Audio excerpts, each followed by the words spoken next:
Ladies and gentlemen, good morning. Welcome to this press conference with the President of the European Commission, Mrs. Ursula von der Leyen, who will have announcements to make regarding our portfolio of vaccines. Mrs. von der Leyen, you have the floor. Merci beaucoup. Well, thank you very much and good morning to everybody.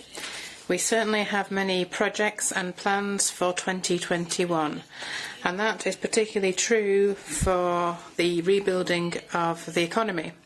However, all of that, of course, requires us to overcome and defeat the pandemic. And that, first and foremost, means that we have to vaccinate as many Europeans as possible, as quickly as possible. That's why I'm pleased about a very positive development today, which I would like to share with you. As you know, we have right now access to 300 million doses of the BioNTech Pfizer vaccine. Now, the good news is we now have agreed with BioNTech Pfizer to extend this contract. With the new agreement, we could purchase a total of up to an additional 300 million doses of the BioNTech Pfizer vaccine. In other words, this will allow us to double the amount of doses of BioNTech Pfizer. And I'm particularly pleased that 75 million of this order will already be available as of Q2 onwards. The rest would then be delivered in the third and in the fourth quarter. Now, the advantage of this good news is we have already a contract, so no lengthy negotiations anymore. It is a proven vaccine, so the whole procedure of authorization is done. The member states know it, so they know how to handle it, they know the logistics behind it, and therefore this brings certainty for the planning, and it creates an additional momentum for vaccination throughout Europe and for the neighbourhood. You know already another piece of good news. On Wednesday, the Commission granted market authorization for a second vaccine. It's Moderna.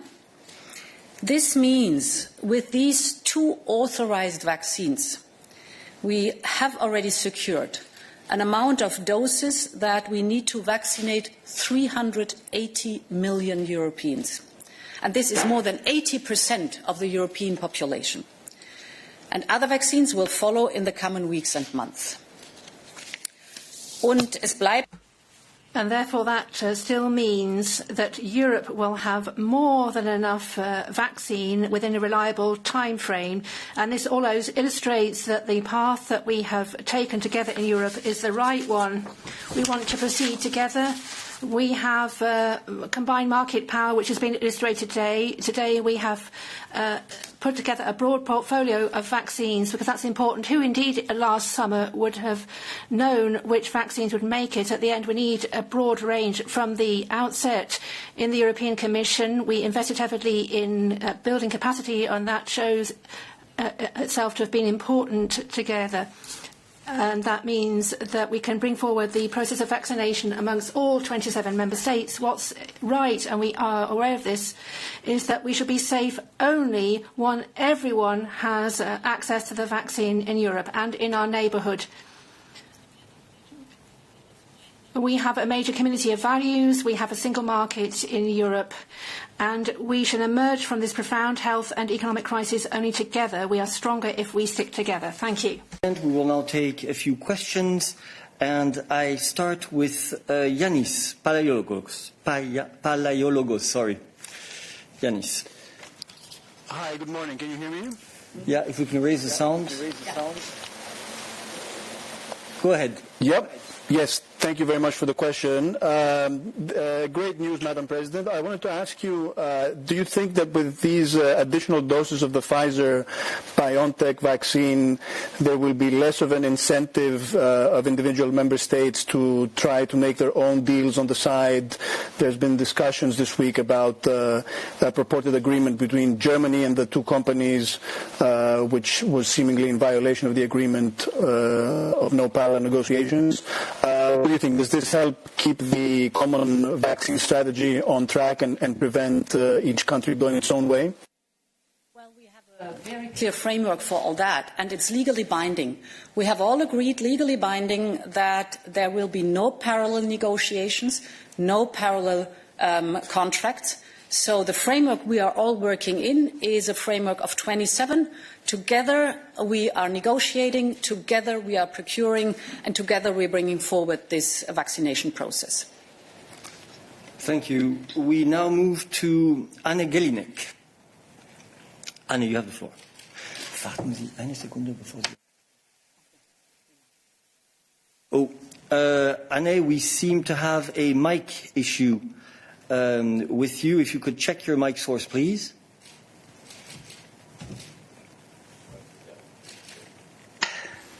Go ahead. Okay, do you hear me? You hear me, good. Frau von der Leyen, es gab sehr viel Kritik. Mrs von der Leyen, there's been a lot of criticism levelled at the Commission in recent weeks. The EU had ordered too little vaccine at bet on the wrong producers and hadn't been prepared to take enough risk. So this contract with biotech Pfizer, is that a confession that the EU acted wrongly, and what would you do with hindsight? The European Union did pursue the right path, and we shouldn't forget that we've always acted together as 27 member states. Every step was coordinated together, and I'm profoundly convinced that this is the right way forward.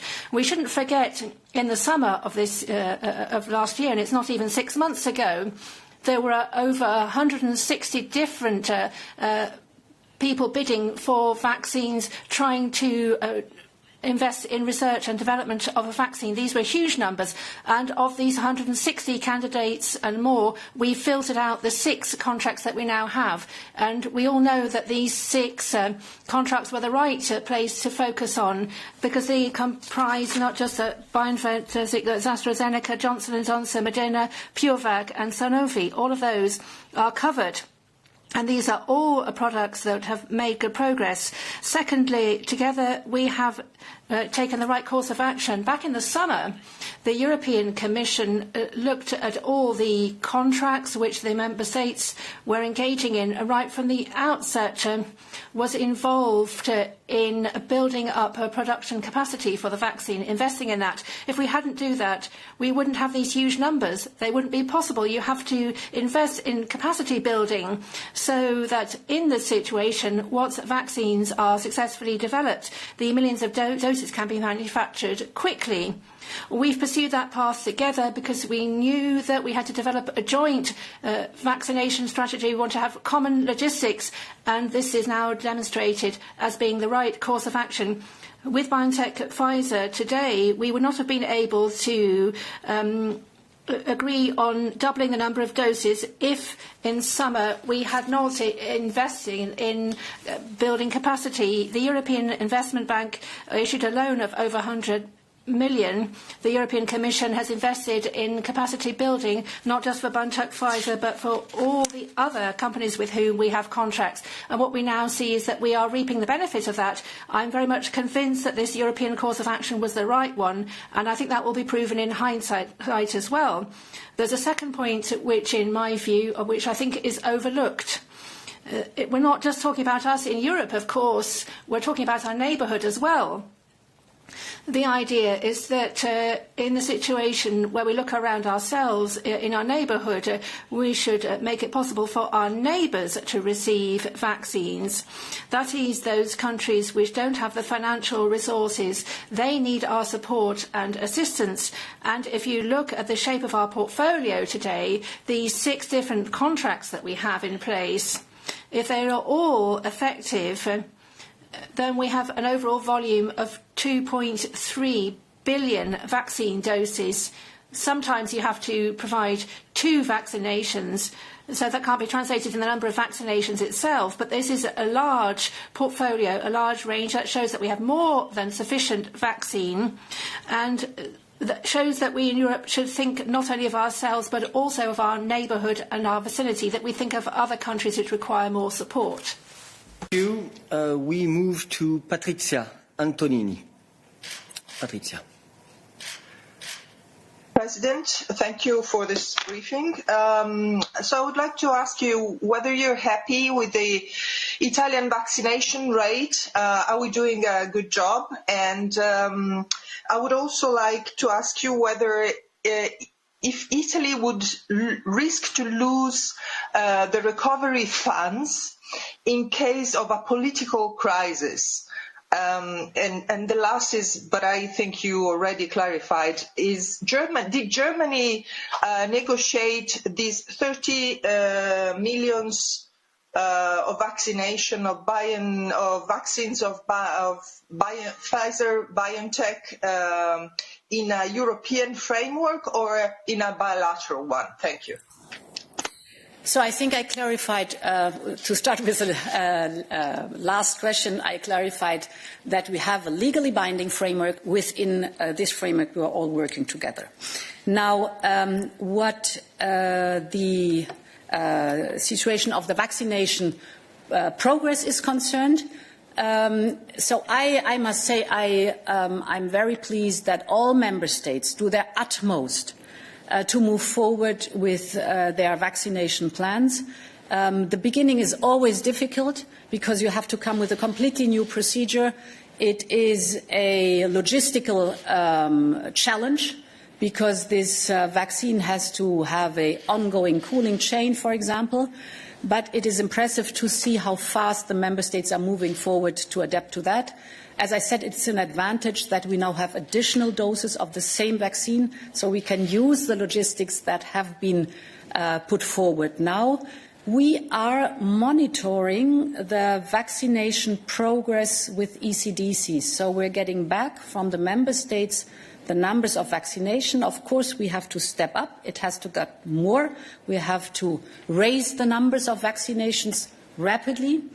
And it is important that in our steering group, where all 27 member states are represented, we, in an ongoing process, have kind of a benchmarking on what are the lessons learned, what are the successes, where are the difficulties or the challenges to move forward as fast as possible, that over time we have a vaccination of the population that is sufficient.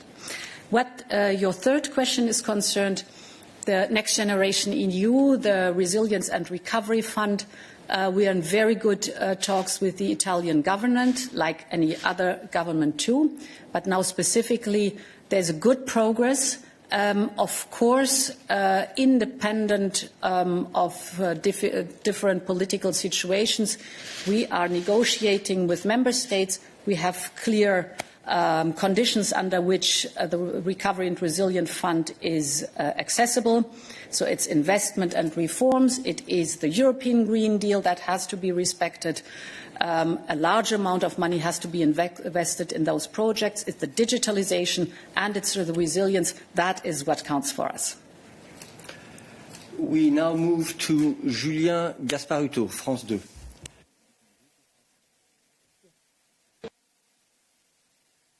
Vous m'entendez? Oui, absolument, Julien, vas-y. Bonjour. Good morning, Madam President. We see that you're trying now to catch up by ordering more vaccines now. Isn't this, though, a little bit too late? At the end of November, the beginning of December, that's when we saw Pfizer really pulling ahead. And we've seen that today some regions want to try and get round the European strategy. So is it not actually a failure, this lagging behind, this delay? Nein, im Gegenteil. No, on the contrary. This shows that the steps we took were the right ones. I would ask you not to forget that Pfizer-BioNTech announced itself at the beginning of December that globally, they were halving their supplies. That was an announcement made by the firm itself. So we were faced with a situation where we had huge demand, but the production capacity hadn't kept pace with that as yet. Now we have a positive step forward. As you will have gathered from the media, the BioNTech's Pfizer production capacity is being expanded. That's good and that's important. That's something that we fully support. And on the basis of that decision, it's now possible to extend the contract.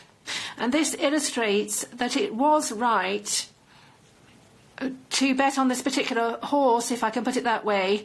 In other words, to include BioNTech Pfizer in our portfolio of 6 vaccines. It was important for us right from the outset to invest in the building of capacity. I think this point is constantly overlooked. We wouldn't be where we are today without investing in production capacity. We're now reaping the benefits of that. We've seen that new production sites are being opened up or licensed, and that makes it possible to work on a basis of confidence with which we're working with BioNTech Pfizer to double the contract. Thank you very much. I now move to Peter Kappan. Thank you very much for an opportunity to ask a question. President, essentially I have 2 brief questions. The first is this. Massive criticism has been levelled at the establishment of the vaccine strategies in member states. It's been claimed that vaccines have had to be destroyed because they've been carried in cool boxes that were not important.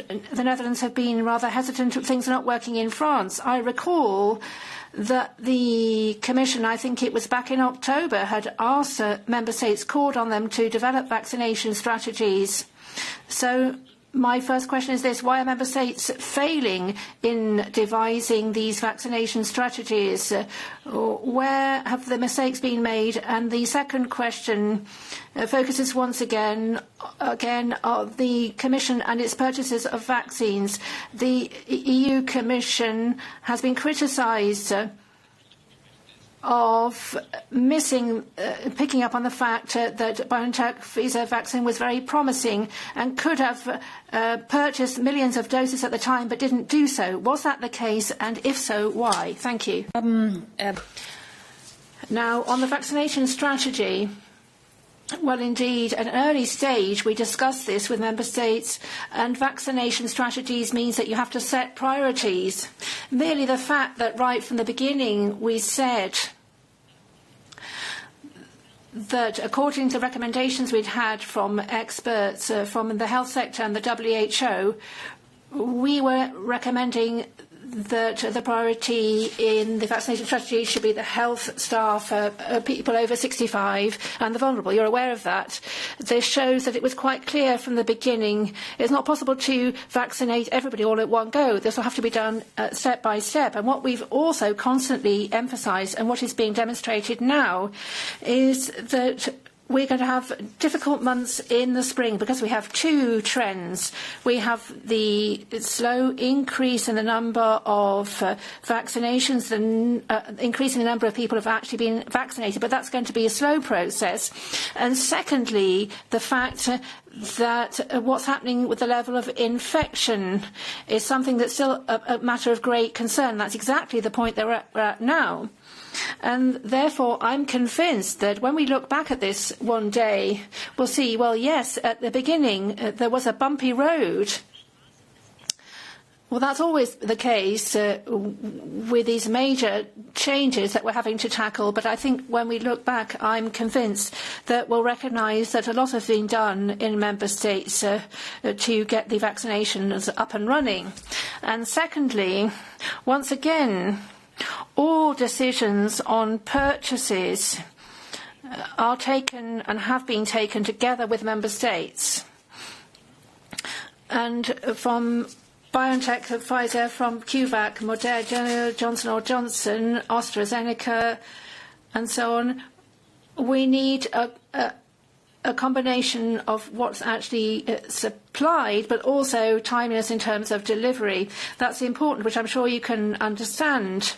We don't want to find us in the 4th quarter of the year where the supply comes on stream later on in 2021. We need this now when we need the vaccines. So we have a happy coincidence now in BioNTech Pfizer. They've been able to extend their manufacturing of the vaccine, and we've been able to strike a contract in order to increase the number of doses.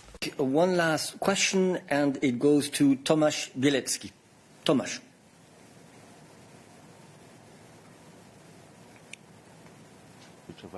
President, also in Poland... Hold on, Tomasz, can you start again? Because the sound was not high enough. Go ahead. Yeah, it's Tomasz Bielecki, Gazeta Wyborcza, Deutsche Welle. President, in recent week also in Poland there were some voices, even in the governing camp, about the new bilateral contracts or negotiations with the pharmaceutical companies to have more vaccines. As I understand, the problem or the issue with the BioNTech is solved by, is the agreement to negotiate only together also still valid as regards to other companies? And if I may, to have the second question, that Chancellor Merkel and President Putin has talked recently about the, at least according to the Kremlin communique, about the common production of the Russian vaccine. Do you see any future for the Sputnik V vaccine in the EU? Thank you. So first of all, I just want to repeat, the only framework we are negotiating in is as 27. We do this together, and no member state on this legal binding basis is allowed to negotiate in parallel or to have a contract in parallel. That's point number one. Point number two is, with the portfolio we have right now, as I've said, the whole portfolio covers 2.3 billion doses of vaccine. So this is more than enough to vaccinate the whole European population. And another point is, whatever vaccine is coming to the European market as a European vaccine has to go through an authorization process with EMA.